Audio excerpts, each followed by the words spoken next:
Hello everyone, you're on the GeekBox YouTube channel. Today you will find out how to make PlayStation 5 controller vibrate constantly. Let's go. Connect the DualSense wireless controller to your computer via USB.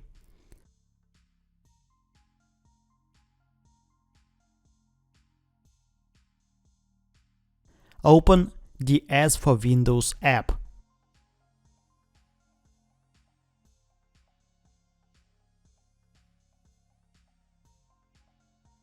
Edit,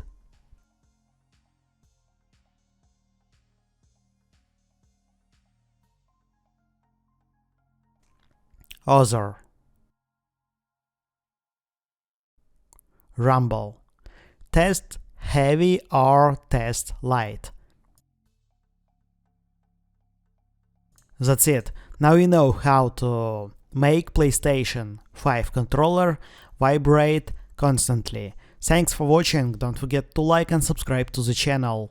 Good luck and see you soon.